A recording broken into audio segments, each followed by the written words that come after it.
Bismillahirrahmanirrahim. Assalamualaikum warahmatullahi wabarakatuh. Hai anak-anakku, siswa-siswi kelas 5. Selamat pagi. Bagaimana kabar kalian? Apa pelajaran kita sekarang? Sebelum Ustaz Rojak memulai pelajaran, Ustaz Rojak akan selalu mengingatkan kepada anak-anakku sekalian bahwasanya kita harus melakukan 3M. Apa itu 3M? M yang pertama adalah memakai masker. M yang kedua adalah mencuci tangan dengan sabun, air yang mengalir. Yang ketiga adalah menjaga jarak. Itu adalah hal yang harus kita lakukan. Kita mulai pelajaran kita, pelajaran pendidikan agama Islam dan budi pekerti, dengan bersama-sama membaca Al-Basmalah. Bismillahirrahmanirrahim.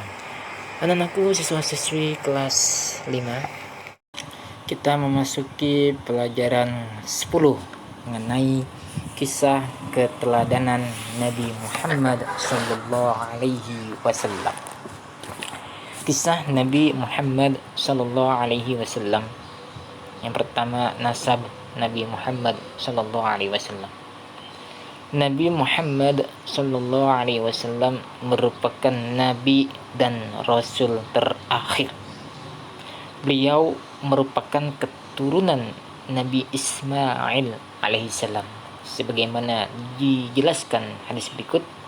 Sesungguhnya Allah memilih Ismail dari anak-anak keturunan Ibrahim dan memilih Kinanah dari anak-anak keturunan Ismail.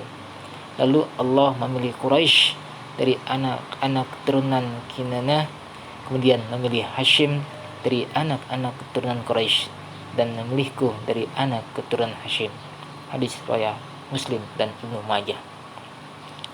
Garis nasab atau disebut keturunan Nabi Muhammad sallallahu alaihi wasallam adalah Muhammad bin Abdullah bin Abdul Muttalib bin Hashim bin Abdul Manaf bin Qusay bin Kilab bin Murrah bin Ka'ab bin Lu'ay bin Ghalib bin Fihr bin Malik bin An-Nadar bin Kinana bin Khuzaimah bin Mudrikah bin Ilyas bin Mudar bin Nizar bin Ma'ad bin Adnan. Kemudian para sejarawan menyebutkan ada 4 nama di atasnya hingga sampai kepada Nabi Ismail alaihissalam bin Nabi Ibrahim alaihissalam. Nah, itu mengenai nasab Nabi Muhammad sallallahu alaihi wasallam. Yang kedua, mengenai masa sebelum kelahiran Nabi Muhammad sallallahu alaihi wasallam. Masa sebelum Nabi Muhammad sallallahu alaihi wasallam dilahirkan disebut masa jahiliyah atau zaman kebodohan. Sebelum Nabi Muhammad sallallahu alaihi wasallam lahir, masyarakat ketika itu terbiasa menyembah patung-patung berhala. Mereka terbiasa mabuk-mabukan, berjudi, merendahkan derajat wanita, dan melakukan keburukan-keburukan lainnya. Di samping itu, masyarakat jahiliyah juga sering memerangi satu sama lain. Dalam keadaan masyarakat jahiliyah seperti itu, lahirlah seorang bayi yang kelak akan menjadi penuntun hidup umat manusia. Meskipun masyarakat jahiliyah terbiasa melakukan keburukan-keburukan, mereka juga dikenal memiliki kebaikan-kebaikan seperti dermawan, menepati janji, pantang mundur, dan saling menolong. Itu masa kelahiran sebelum kelahiran Nabi Muhammad. Yang ketiga, masa kelahiran Nabi Muhammad sallallahu alaihi wasallam. Nabi Muhammad sallallahu alaihi wasallam terlahir dari seorang ibu bernama Siti Aminah dan ayah bernama Abdullah. Beliau dilahirkan pada tanggal 12 Rabiul Awal tahun Gajah yang bertepatan dengan 20 April 571 Masehi di kota Mekah. Nabi Muhammad SAW lahir dalam keadaan yatim karena ayahnya wafat ketika beliau berumur masih 2 bulan dalam kandungan ibunya. Tahun kelahiran Nabi Muhammad SAW dinamakan tahun gajah karena pada masa itu terjadi peristiwa penyerangan kota Mekah oleh pasukan Abraha dari Habasyah. Mereka menggunakan pasukan bergajah untuk menghancurkan Ka'bah. Namun, upaya pasukan bergajah itu digagalkan oleh serangan burung ababil. Nah, kisah itu dijelaskan dalam surah Al-Fil ayat 1-5 yang artinya seperti ini. Tidakkah engkau Muhammad perhatikan bagaimana Tuhanmu telah bertindak terhadap pasukan bergajah? Bukankah dia telah menjadikan tipu daya mereka itu sia-sia, dan dia mengirimkan kepada mereka burung yang berbondong-bondong yang melempari mereka dengan batu dari tanah liat yang dibakar, sehingga mereka dijadikannya seperti daun-daun yang dimakan ulat. Nah, sebelumnya Abraha sudah membangun gereja Al-Qullais di kota Sana'a untuk memalingkan bangsa Arab dari berhaji ke kota Mekah Al-Mukarramah ke kota Sana'a di Yaman, tapi usahanya gagal. Selain itu, pada saat kelahiran Nabi Muhammad SAW terjadi peristiwa-peristiwa seperti api sesembahan masyarakat Majusi padam. Jendela-jendela di istana Raja Kisra berjatuhan dan singgasananya bergoyang. Patung berhala sesembahan kaum Quraisy tiba-tiba jatuh dan bersujud dan sebagainya. Nah, itulah masa kelahiran Nabi Muhammad. Yang keempat, masa kecil Nabi Muhammad SAW. Pada masa kelahiran Nabi Muhammad SAW, bangsa Arab mempunyai kebiasaan untuk menyusukan anak-anak mereka kepada perempuan yang berasal dari dusun atau desa dengan tujuan agar anak tersebut di kemudian hari mempunyai tubuh yang kuat dan bicara dengan bahasa yang fasih. Berdasarkan kebiasaan itulah kakek Nabi SAW, Abdul Muthalib, menyerahkan cucunya kepada Halimah binti Zuhaib As-Sa'diyah untuk disusui. Halimah adalah salah seorang perempuan dari Bani Sa'ad. Sebelum disusukan kepada Halimah, Siti Aminah menyusui sendiri Nabi Muhammad SAW kecil selama 3 hari, lalu dilanjutkan oleh Suwaibah, budak Abu Lahab, paman Nabi Muhammad SAW. Selama Nabi Muhammad SAW kecil tinggal bersama Halimah, perkampungan Bani Sa'ad mendapatkan berkah yang luar biasa. Tanah di sekitar kediaman Halimah menjadi sangat subur dan ternak-ternak pun menghasilkan susu yang melimpah. Padahal sebelum kedatangan Nabi Muhammad SAW, perkampungan Bani Sa'ad merupakan daerah yang gersang. Masa kecil Nabi Muhammad SAW dibesarkan di perkampungan Bani Sa'ad yang subur dengan ternak-ternak yang menghasilkan susu yang melimpah. 2 tahun kemudian, Halimah membawa Nabi Muhammad SAW mengunjungi ibunya. Halimah memohon agar Nabi Muhammad SAW diizinkan tinggal kembali bersama Bani Sa'ad. Siti Aminah pun menyetujui. Selama 4 tahun Nabi Muhammad SAW bersama mereka kembali. Nabi Muhammad SAW baru dikembalikan lagi kepada Siti Aminah setelah terjadi peristiwa pembelahan dada. Suatu hari 2 malaikat datang menghampiri Nabi Muhammad SAW. Mereka membelah dada Nabi Muhammad SAW dan mengeluarkan hatinya, lalu membersihkannya agar hati beliau bersih dari segala keburukan. Setelah dikembalikan kepada ibunya, Nabi Muhammad SAW diasuh dengan penuh kasih sayang.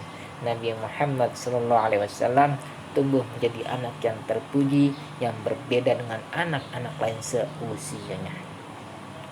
Ketika berusia 6 tahun, Nabi Muhammad SAW diajak oleh ibunya berziarah ke makam ayahnya dan mengenalkan beliau kepada saudara-saudaranya di Yastrib. Mereka ditemani oleh Ummu Aiman. Ummu Aiman adalah seorang budak perempuan. Saat perjalanan pulang, tepatnya di desa Abwa, Siti Aminah sakit keras sehingga meninggal dunia dan dimakamkan di desa itu juga. Beliau dibawa kembali pulang ke Makkah oleh Ummu Aiman. Nabi Muhammad harus berpisah dengan ibunya yang meninggal saat berada di desa Abawa. Sepeninggal ibunya, Nabi Muhammad SAW diasuh oleh kakeknya. Kakeknya sangat menyayangi Nabi Muhammad SAW.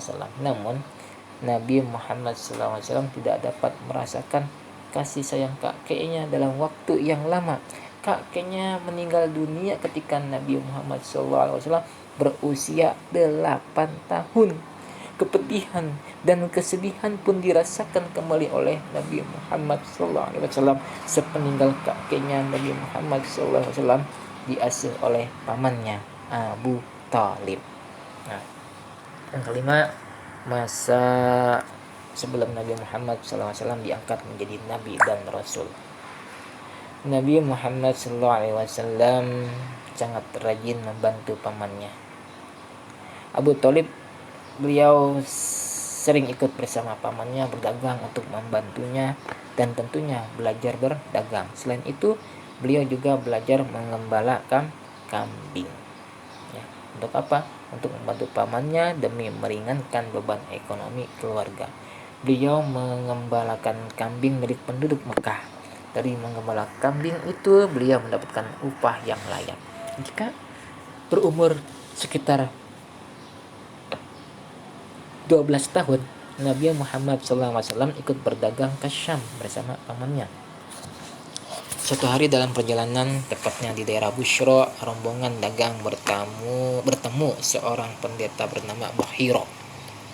Pendeta itu takjub kepada Nabi Muhammad SAW karena awan selalu bergerak memayungi kemanapun beliau melangkah.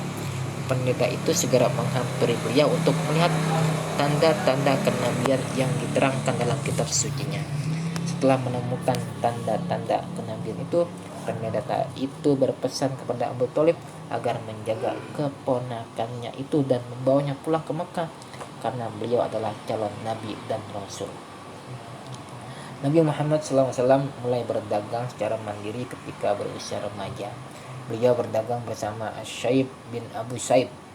Dalam berdagang, beliau dikenal amanah dan jujur sehingga diberi gelar Al-Amin oleh masyarakat. Perdagangan Nabi Muhammad SAW semakin sukses ketika beliau bertemu Ummul Mukminin Siti Khadijah. Siti Khadijah memberi kepercayaan kepada beliau untuk memimpin kafilah dagang miliknya. Siti Khadijah mengirim beliau sebagai pemimpin kafilah dagang ke negeri Syam. Perdagangan Siti Khadijah di negeri Syam semakin besar sehingga menghasilkan keuntungan yang besar pula. Karena akhlak Nabi Muhammad SAW yang agung dan mulia, Siti Khadijah jatuh hati kepada beliau. Sebaliknya, karena akhlak Siti Khadijah yang terpuji juga, beliau akhirnya menikahi Siti Khadijah. Usia beliau ketika menikahi Siti Khadijah adalah 25 tahun. Nah, dari pernikahan tersebut mereka dikaruniai 6 putra, yaitu Qasim, Abdullah, Ruqayyah, Ummu Kulthum, Zainab, dan Fatimah. Yang keenam, Nabi Muhammad SAW diangkat menjadi Rasul. Nabi Muhammad SAW terbiasa menyendiri atau berkhalwat di Gua Hira. Pada tanggal 17 Ramadan, ketika beliau sedang menyendiri di Gua Hira untuk merenungkan dan memikirkan kerusakan dan yang terjadi di masyarakat, tiba-tiba datang malaikat Jibril untuk menyampaikan wahyu pertama kepada beliau. Pada waktu itu beliau berusia 40 tahun.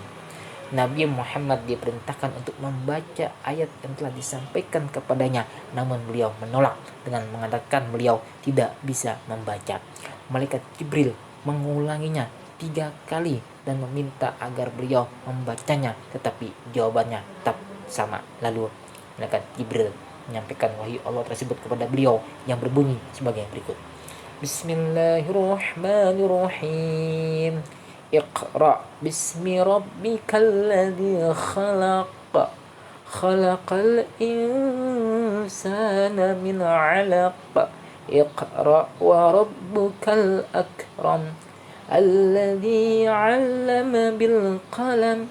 'Allamal insana ma lam ya'lam. Yang artinya, bacalah dengan menyebut nama Tuhanmu yang menciptakan. Dia telah menciptakan manusia dari segumpal darah. Bacalah, dan Tuhanmu lah yang maha mulia, yang mengajar manusia dengan pena. Dia mengajarkan manusia apa yang tidak diketahuinya. Quran Surah Al-Alaq ayat 1 sampai dengan ayat 5.